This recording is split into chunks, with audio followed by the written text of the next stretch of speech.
네, 중동 상황 성일광 서강대 유로메나 연구소 교수, 엄유식 한국국방안보포럼 방산안보실장 두 분과 함께 짚어보겠습니다. 어서 오십시오. 안녕하십니까. 네, 저희도 앞서 전해드렸는데 트럼프 대통령이 이제 호르무즈 해협에 갇힌 선박들을 안전하게 탈출시키는 이제 프로젝트 프리덤을 시작하겠다라고 밝혔습니다. 아직 네. 구체적인 내용이 전해지진 않고 있는데 이게 어떤 방식으로 이루어질까요? 그러니까요. 호위는 직접 하지 않겠다는 방식인데 어쨌든 가용한 모든 수단을 동원한다는 얘기입니다. 병력도 뭐 1만 5천 명, 군함, 그다음에 뭐 무인기 등을 통해서 일단 선박을 통행시킬 거고요. 네. 거기에 대해서 이란이 어떤 통과하는 선박에 대해 위협을 가하시 아니면 공격을 할 움직임을 보인다면 아마 미군 쪽에서 거기에 대한 어떤 제어를 할 것이고 통제를 할 가능성이 높다.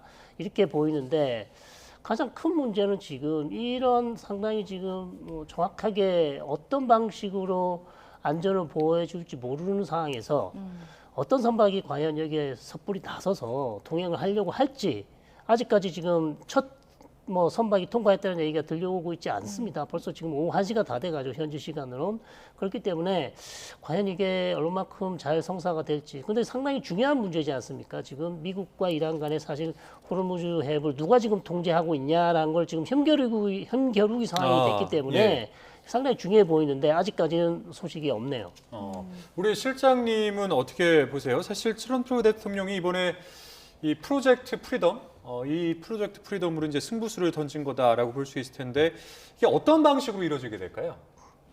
네, 일단 그 지난번 13일부터 그 미군이 시행하고 있는 일종의 역봉쇄, 그게 이제 첫 번째 약간 승부수였다면 이번에 발표됐던 프로젝트 프리덤이 두 번째 미군이 이란 쪽에 제시한 승부처라고 볼 수 있는데요.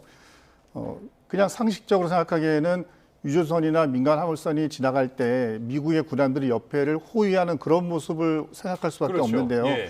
근데 이제 이란 측에서 나오는 중에 뭐냐면 만약 미국의 군함이 그 호르무즈 해협 안으로 들어오게 되면 이거는 휴전 협정 파괴 위반이다. 공격하겠다거든요. 네. 그러니까 지금은 어떤 민간 선박이나 유조선이 호르무즈 해협을 지나갔을 때 누가 거기에 군사적 공격을 먼저 하느냐에 따라서 미국과 이란 간의 휴전협정을 파괴한 책임을 져야 되는 상황이 되거든요. 그래서 지금 미국 같은 경우도 군함이 호위하지 않겠다. 그 말은 뭐냐면 빌미를 주지 않겠다는 거거든요. 그럼 반대로 이란 입장에서도 민간 선박이 지나가는데 거기에 대해서 먼저 공격을 하게 되면 그거는 휴전협정을 위반한 것이고 그다음에 민간 선박 화물선에 대해서 공격을 한 것이니까 미군이 그 이후에 어떠한 군사적 공격을 하더라도 명분이 생기는 거죠. 보면. 그래서 지금은 만약 어떤 첫 번째 선박이 지나갔을 때 과연 그 선박에 대해서 이란이 공격을 하게 됐을 때 하지 않았을 때 두 가지 다 굉장히 곤란한 상황이 됐기 때문에 일종은 미국이 이 프로젝트 프리덤이라는 이 계획을 통해서 이란을 굉장히 그 선택의 곤란함,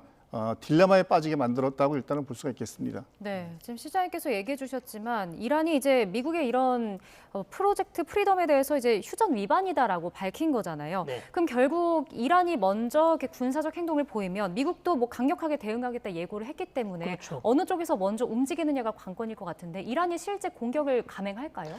글쎄요, 지금은 판단하기 어렵지만 어쨌든 그냥 그러면 미국이 지금 원하는 이 프로젝트 프리덤이 아무 저항 없이 예를 들어서 수십 척의 유조선이나 선박이 그냥 무사 통행을 한다.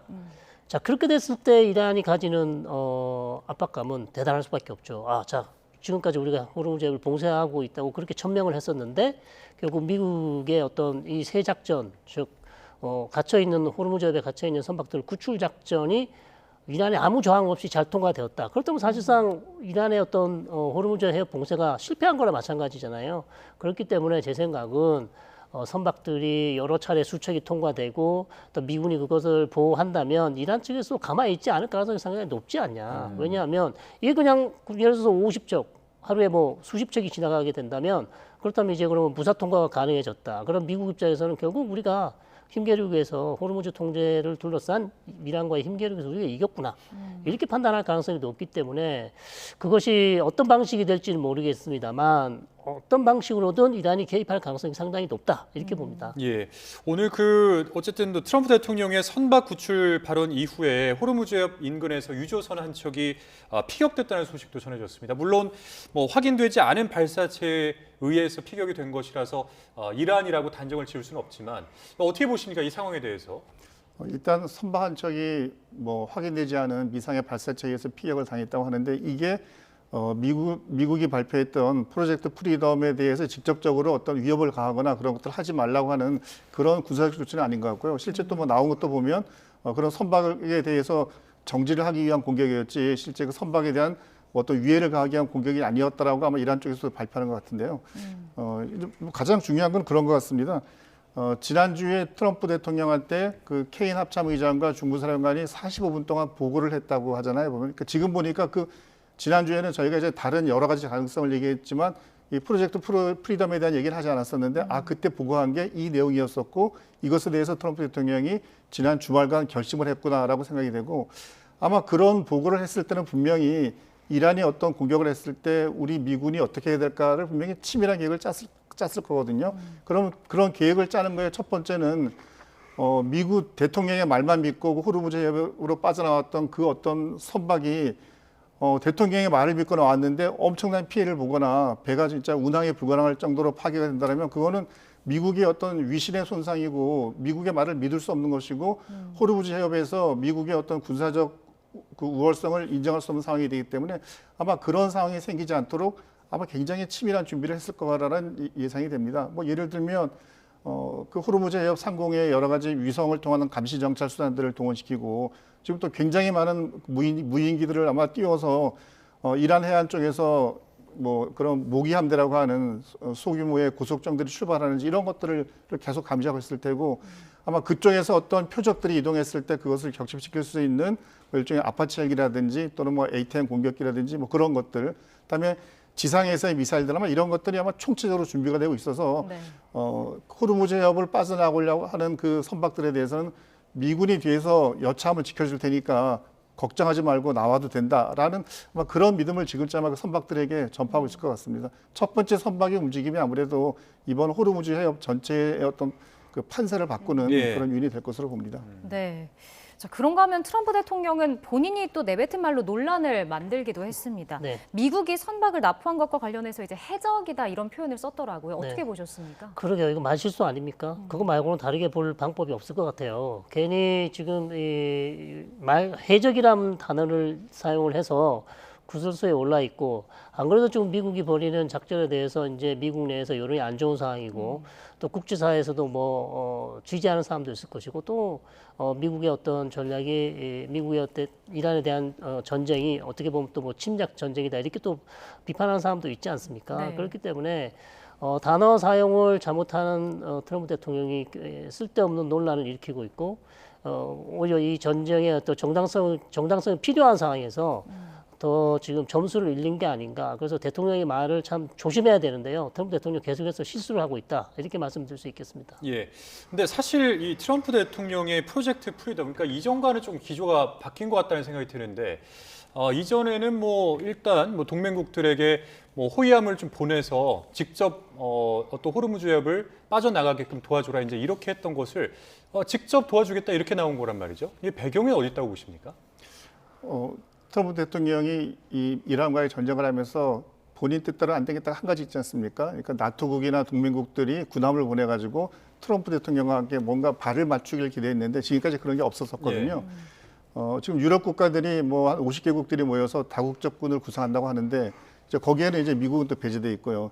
그래서 미국은 이제 지난주에 보면 해상자유연합이라고 하는 새로운 어떤 그 군사적 활동 플러스 뭐 정치 외교적인 활동을 위한 그 뭐 단체 조직을 만든다고 했는데 이런 그 프로젝트 프리덤을 시행하게 된다면 만약 안에 있는 특정 국가의 선박이 바깥으로 빠져나가게 됐다면 그러면 트럼프 대통령 입장에서는 아니 우리 미국이 이렇게 해서 이제 선박들이 자유롭게 통행할 수 있는데 뭐 군사적인 위험도 없지 않느냐 이제 미국이 하는 이것에 대해서 동맹국이나 많은 국가들이 함께해야 되는 거 아니냐라고 주장할 수 있는 명분이 되는 것이고 둘째는 만약 예를 들어 대한민국의 선박이 만약에 거기서 무사히 빠져나갔다고 한다면 일종의 대한민국이 트럼프 대통령한테 약간의 채무를 지는 듯한 느낌이 되지 않습니까? 그럼 그다음부터는 트럼프 대통령이 무언가를 더 많이 요구할 수 있는 그런 또 배경이 되기 때문에 이번 작전이 만약에 미국 의도대로 잘 진행이 된다면 미국이 해상자유연합을 만드는 것이나 또는 이후에 트럼프 대통령이 동맹국들한테 여러 가지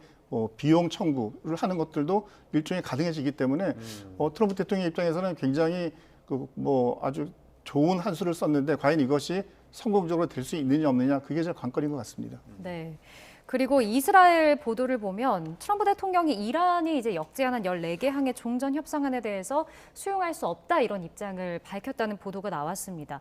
어떤 이유인지 궁금한 게 이제 핵 문제 같은 거를 먼저 해결해야 된다. 미국은 계속 이런 입장이었던 거잖아요. 이 부분이 담겨 있지 않기 때문인 걸까요? 그렇죠. 일단 14개 조항은 사실상 자신들이 원하는 조항만 지금 들어있어요. 그래서 뭐 핵과 관련해서 어떤 태도를 보일지, 핵 협상을 언제 할지에 대한 내용은 전혀 들어있지 않습니다. 그렇기 때문에 트럼프 대통령 입장에서는 요구사항만 가지고는 일단 뭐 협상을 진행할 수 없는 거고, 그 보도 이후에 이제 새롭게 나온 보도를 보시면 3단계 휴전안을 또 이란 측에서 제시를 했고요. 거기에 보시면 이제 두 번째 단계에서 핵과 관련해서 미국과 15년 우라늄 농축 중단을 논의할 준비가 돼 있다. 그건 수용한다는 얘기가 아니고요. 논의할 준비가 돼 있다 그랬고, 그다음에 441kg, 순도 60% 이상 되는 고농축 우라늄을 반출하거나 아니면 국내에서 이란 국내에서 희석시키는 문제에 대해서 이것도 논의할 준비가 되어 있다. 네. 그렇게만 얘기했어요. 근데 문제는 트럼프 대통령은 1단계에서 지금 핵 문제를 논의하고 싶은 거예요. 근데 이란 3단계 해법안의 1단계에서는 어쨌든 호르무즈 해협을 봉쇄를 푸는 게 지금 이란의 목적이란 말이죠. 그러니까 미국 입장에서는 이것도 받기가 쉽지 않습니다. 왜냐하면 1단계에서 일단 핵 문제를 논의를 해야 호르무즈 해협 봉쇄를 풀 수 있다는 게 미국의 입장인데, 이란은 사실상 이전에 했던 내용과 거의 별 차이가 없어요. 먼저 호르무즈 해협 봉쇄를 해라.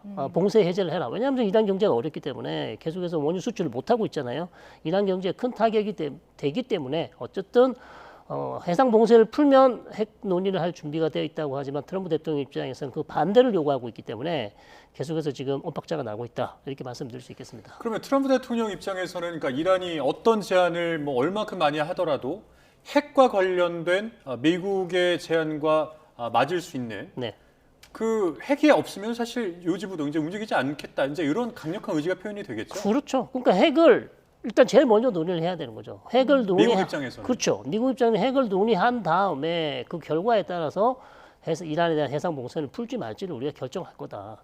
그런데 해상 봉쇄를 먼저 풀고 핵을 논의하는 것은 미국 입장에서는 받기가 어렵다는 거죠. 그렇기 때문에 계속해서 이란 정반대가 되고 있죠. 이란은 봉쇄 해제부터 먼저 해라. 미국은 핵부터 먼저 논의해야 된다는 게 지금 핵심이기 때문에 서로가 지금 다른 언어를 계속 쓰고 있기 때문에 지금 핵 휴전 협상이 전혀 진전이 없는 답보 상태다. 이렇게 말씀드릴 수 있겠습니다. 네. 그리고 휴전 기간에 대해서도 양측의 입장이 좀 다른 것 같습니다. 미국은 이제 2달 정도를 보고 있고, 이란은 한 달 이내에 다 해결하고 전쟁을 끝내자 이런 입장인 건데, 뭐 휴전이 언제까지 이어질 수 있는 걸까요? 뭐 날짜에 정확히 알 수 없겠지만 휴전의 기간이 차이가 있는 것은 또 다르게 보면 지금 전쟁은 싸워서 이기는 것보다는 누가 오래 버틸 수 있느냐의 전쟁이지 않습니까?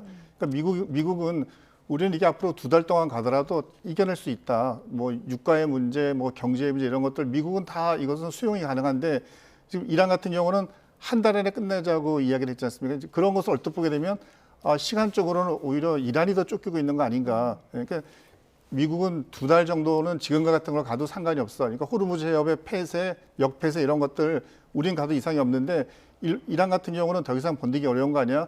그러니까 어차피 오래 버티는 거에 있으니 미국이 앞서고 있으니 빨리 포기하고 미국이 원하는 것을 따라라는 그런 의미에서 휴전 기간을 뭐 한 달로 잡은 것, 종전까지 한 달로 잡은 이란의 입장과 2달로 잡은 미국의 입장이 현재 상황을 바라보는 그런 어떤 단적인 또 예가 아닌가 싶기도 합니다. 예. 근데 지금 이제 이란 그 권력 내에서 네. 서로 다른 팝을 4개로 좀 쪼개져 있다 이런 분석들도 있는 것 같고요. 네. 이제 뭐 모르겠습니다. 이제 이 자체를 또 미국과의 협상 카드로 활용하고 있다는 의견도 있고. 네. 지금 뭐 최종 의사 결정권자, 그러니까 예를 들면은 모스타바가 될 텐데 지금 이것도 굉장히 모호한 상황 아니겠습니까? 네. 이것도 지금 뭐 이란 내에서는 전략적인 어떤 제스처다 이렇게 이제 보는 견해들도 있는 것 같아요.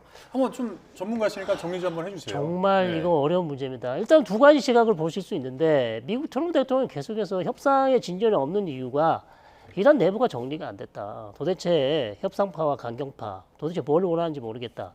저는 충분히 이해가 돼요. 왜냐하면 우리 협상 초반을 돌이켜 보시면 갈리바프라는 사람이 분명히 핵과 관련해서 어느 정도 초반에 협상을 했었단 말이죠. 근데 정작 트럼프 대통령이 답변을 줬는데 갈리바프가 협상을 하고 다시 본국으로 돌아가서는 혁명수비대 쪽에서 핵과 관련해서 우리 협상하지 않겠다는 입장이 나왔어요. 그러니까 트럼프 대통령 입장에서는 그럼 갈리바프는 뭐냐? 당신들이 협상 대표를 뽑지 않았냐? 협상 대표가 분명히 핵과 관련해서 협상을 한다 그랬는데 돌아가자마자 혁명수비대 쪽에서는 핵과 관련해서 우리는 협상 권한을 준 적이 없다. 뭐 해상 봉쇄, 해제, 뭐 호르무즈 해협에 대해서는 권한을 줬지만 이런 식으로 나오기 때문에 트럼프 대통령 입장에서는 분명히 그런 생각을 할 가능성이 충분히 있습니다. 그러나 또 이란 내부에서 또 보는 입장은 그다음에 또 다른 시각에서는 결국 트럼프 대통령이 책임 전가하는 거 아니냐. 협상이 잘 안 되기 때문에 모든 책임을 이란 내부가 정리가 안 됐기 때문에 협상에 진전이 없다. 나는 우리 미국의 입장은 정확하게 어떤 입장인지 명확하게 알려줬는데 이란 쪽에서는 이 사람 다르게 얘기하고 저 사람 다르게 얘기한다. 그러면 그 내부가 혼선이 있는 게 아니냐. 그래서 계속해서 이제 협상파와 강경파의 싸움이 났다. 그리고 그 강경파 내부에도 문제가 있다. 이런 얘기들이 나오고 있는데 결론은 저는 문제가 없지는 않다. 분명히 이란 내부에 이란 내부뿐만 아니라 어느 나라도 항상 의견이 다릅니다. 어떻게 단일한 내용이 나옵니까? 그 이너서클 안에서도 다른 의견이 분명히 있기 때문에 사실 이란 내부의 의견 차를 이상한 것으로 그렇게 취급할 이유는 하나도 없다는 거죠. 그러니까 의견 차가 있는데 강경파 내에서도 저는 분명히 온도 차가 있다고 봅니다. 그러나 중요한 것은 어쨌든 지금까지 좀 늦었지만 항상 늦게 나오지만 단일한 어떤 결과를 가지고 오긴 했습니다. 지금도 보시면 어떤 협상과 관련해서 이전과 거의 비슷한 수준의 답이 나오고 있기 때문에 자기들끼리의 의견 차가 있긴 하지만 어쨌든 외부적으로 나오는 답변들은 어쨌든 조율되어서 나온다. 그러나 그 시간이 너무 많이 걸린다라고 일단 정리를 하면 좋겠습니다. 네. 그리고 미국 재무장관은 이란의 원유 저장 시설이 이제 포화 상태라서 다음 주에는 유정을 폐쇄할 가능성이 있다. 뭐 심각한 상황이다 이렇게 밝혔거든요. 만약 이 말이 사실이라면 이란이 호르무즈 해협 봉쇄 관련해서 뭐 또 다른 전략이나 결정을 취할 수도 있을까요?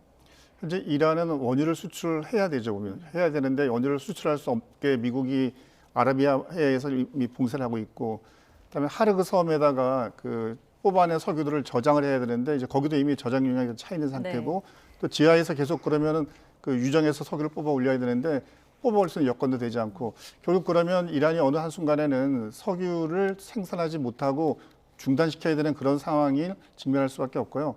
뭐 보통 이제 그 석유 업계 쪽에서는 운영을 중단하게 되면 그것을 다시 가동시키기까지는 시간도 많이 걸릴 뿐더러 그 이전 기능으로 회복되는 데에도 어려움이 있다고 하니까 유정이 중단되는 것은 이란으로서는 이란의 미래가 어떻게 보면 암울하게 되는 그런 직접적인 요인이 될 수 있지 않겠습니까? 그럼 이란의 입장에서는 어떻게든 이 석유를 뽑아내서 외부로 수출을 하거나 이런 방법을 택해야 되는데 지금 바다는 완전히 이제 봉쇄가 돼 있는 마당이고 몇 번 시도를 했지만 이미 그 미군이 북한은 40여 척의 이란 유조선이나 선박들을 전부 다 봉쇄해서 밖으로 못 나가게 했다고 하니까 바다를 이용해서 나가는 것은 불가능하거든요. 그럼 이제 이란이 선택할 수 있는 것은 지상을 이용해서 그러니까 옆에 있는 뭐 파키스탄이나 이런 그 지상을 이용한 뭐 파이프라인을 이용하든지 뭐 이런 방법을 택해야 되는데 그런 것들도 지금 주변국들이 이렇게 썩 그 도움을 주는 편은 아니기 때문에 이란이 믿고 있는 가장 강력한 힘, 그러니까 중국의 도움을 받을 수밖에 없겠죠, 보면. 그래서 아마 그 중국을 통해서 중국이 뭔가 좀 중재자 역할을 해주고 이란에 대한 봉쇄가 좀 해제되는데 풀리는데도 중국이 좀 뭔가 힘을 넣어주고 뭐 곧 다가오고 있는 트럼프 대통령과 시진핑 주석 간의 회담에서도 좀 이란의 입장을 많이 좀 반영해 주도록 그런 노력을 하고 있을 것으로 예상이 됩니다. 근데 그 앞서 이제 그 선박을 빼내는 프로젝트 프리덤 작전에서 혹시 뭐 군사력이 더 필요할 때 동맹국들의 군사를 좀 빼서 이쪽에다가 좀 파견을 하게 되는 그렇게 될 수도 있을까요? 근데 동맹국들에 대해서 군함을 파견해 달라고 전쟁 시작할 때부터 얘기했는데 주요 동맹국들은 뭐 우리나라를 포함해서 안 된다고 했었고요. 그다음에 뭐 다국적 군역 이야기돼서도 안 된다고 했고 지금도 이제 해상 자유 연합이라는 것을 만들어서 그게 군사적 경제적 협의체로서 뭔가 호르무즈 해협의 항행의 자유를 만들기 위한 그런 걸 노력했지만 그것도 아직까지 구체적으로 진행된 건 없지 않습니까? 예를 들어서 뭐 주독 미군 감축 뭐 이런 얘기도 나왔기 때문에 혹시 뭐 유럽 쪽 동맹 국가들에 있는 미군을 좀 빼서 중동 쪽으로 재배치하는 이런 안도 좀 혹시나 생각을 하는 것은 아닌가 해서 여쭤보는 거예요. 근데 뭐 그 유럽에 있는 미군을 일부 줄인다는 것은 현재 트럼프 대통령도 뭐 발표를 했기 때문에 진행이 될 건데요. 그게 지금 중동 지역에 보면 약 5만여 명의 미군들이 이미 있지 않습니까? 거기에 추가적으로 병력을 투입한다면 결국 새로운 군사작전을 벌여야지만 그런 병력이 필요할 텐데 현 단계 지금의 병력만으로도 이란을 봉쇄한다거나 이런 작전적으로 부족함은 없기 때문에 예. 굳이 병력이 더 오거나 그럴 가능성은 현재로서는 좀 가능성은 낮아 보입니다. 네, 지금 뭐 주도 그 미군 철수 얘기가 나와서 그러는데 사실 트럼프 대통령이 이제 뭐 이탈리아나 스페인까지에서도 미군을 뭐 감축할 가능성을 시사하기도 했었잖아요. 네. 이게 뭐 유럽에도 영향을 미치진 않을까 그런 목소리가 나오는데 주한미군에는 또 어떤 영향을 줄지도 궁금하거든요. 글쎄요, 이제 뭐 트럼프 대통령이 사실 주한미군도 계속 그런 얘기를 했었죠. 감축할 수 있다는 얘기를 했었는데 일단 뭐 지금은 수면 아래로 가라앉은 상황이고요. 어쨌든 뭐 유럽, 독일은 사실상 뭐 거의 지금 확정된 게 아닌가 5천 명 이상을 더 감축할 수도 있다 이런 얘기들을 하고 있고 네. 그다음에 뭐 스페인이나 이태리 같은 경우도 지금 추가적으로 감축을 할 수 있다는 얘기가 나오고 있는데 결국 뭐 이게 갑자기 된 건 아니고 이미 트럼프 대통령 임기 일기에도 계속해서 유럽에 있는 미군들을 감축하겠다는 얘기를 했었기 때문에 사실 트럼프 대통령이 원하는 건 어쨌든 유럽에서 감축을 하는 게 목적이기 때문에 저는 뭐 어느 정도 지금 시행을 할 것 같은데 장기적으로 봤을 때 이것이 미국 국가에 이게 도움이 되냐? 저는 그렇게 보지 않습니다. 어쨌든 유럽의 미군 기지가 지금까지 상당히 중요한 역할을 해왔고 지금 사실 이란하고 전쟁하는데도 독일의 군사 기지가 상당히 많이 이용되고 있단 말이죠. 그렇기 때문에 유사시 미국이 도움이 필요할 때는 유럽에 있는 기지를 써야 되는데 이렇게 계속 감축을 한다는 것은 어떤 전략적으로 미국의 국익에도 도움이 되지 않는 그런 상황이라고 할 수 있겠는데 어쨌든 뭐 트럼프 대통령이 밀어붙인다면 막기는 힘들지 않을까 이렇게 봅니다. 자, 그리고 미중 정상회담이 이제 열흘 앞으로 다가온 상황입니다. 뭐 한 차례 연기가 되면서 날짜가 이제 확정이 된 건데 일단은 이번 그 미중 정상회담의 핵심 의제로 타이완 의제가 좀 현재 급부상하고 있는 상황입니다. 중국이 타이완 문제를 대미 협상의 지렛대로 삼을 가능성, 이 부분에 대해서는 어떻게 보십니까? 뭐 작년부터인가에 보면 뭐 2027년도에 중국이 대만을 공격할 수 있다라는 그런 이야기들이 확인되지 않았지만 많이 흘러나왔고 사실 2027년이면 내년이지 않습니까? 미국이 지금 뭐 국가안보 전략 NDS나 여러 가지에서 늘 공통적인 키워드를 언급하는 것이 대만에 관련된 이야기들이고 특히 중국이 아시아에서 패권 국가로 등장하는 것은 어떻게든 막아야 되겠다라는 그런 기본적 방침을 가지고 있기 때문에 이번 같은 경우 만약 그 중국이 그 미국에 대해서 대만 문제에 대해서 중국이 더 이상 공격적인 그런 활동을 하지 않을 테니 이란 쪽에 대해서도 뭔가 좀 미국이 조금 더 이렇게 후퇴해 줬으면 하는 뭐 그런 식의 일종의 딜은 할 수 있다고 봅니다. 트럼프 대통령의 기본적인 방식이 뭔가 주고받는 거에서 딜이 된다라면 뭐든지 할 수 있는 그런 스타일이기 때문에 될 수 있는데 과연 중국 입장에서 그걸 할 수 있을까? 왜냐하면 중국은 지금 대만을 중심으로 해서 이런 남중국해나 이런 쪽에서 중국의 패권을 유지하는 노력들을 이미 굉장히 오래전부터 해왔었거든요. 군사력 증강서부터. 아마 중국 입장에서도 이란 문제나 이런 것들 때문에 대만 문제에 대해서 어떤 양보하는 것은 현재로서는 가능하지 않을 것 같고 다만 이번 트럼프 대통령과 시진핑 주석 간의 그 정상회담에서 어느 정도 상대국에게 그 아주 실리에 기반한 양보를 얻어낼 수 있는지 그게 중요할 것 같은데요. 적어도 이제 그 일종의 뭐 레드라인이 있지 않습니까? 보면 더 이상 물러날 수 없는 것들. 그래서 중국에 대해서 이 스스로 대만 문제에서 더 이상 우리가 발을 빼겠다라는 식의 그런 발언을 나올 가능성은 현재로서는 매우 좀 낮아 보입니다. 다른 것으로서 아마 미국에 대해서 경제적인 관세 문제라든지 뭐 이런 것들에 있어서 중국이 미국으로부터 어떤 그 양보를 얻어내려고는 하겠지만 대만 문제에 있어서 어떤 그 미국의 의도에 맞춰서 중국이 우리가 이런 것들을 하지 않겠다라고 어떤 정책이나 노선의 폭이 변경을 하기는 현재로서는 그렇게 좀 가능성은 낮아 보입니다. 네, 알겠습니다. 오늘 두 분 말씀 여기까지 듣겠습니다. 지금까지 성일광 서강대 유로메나 연구소 교수, 엄유식 한국국방안보포럼 방산안보실장과 함께했습니다. 오늘 말씀 고맙습니다. 고맙습니다.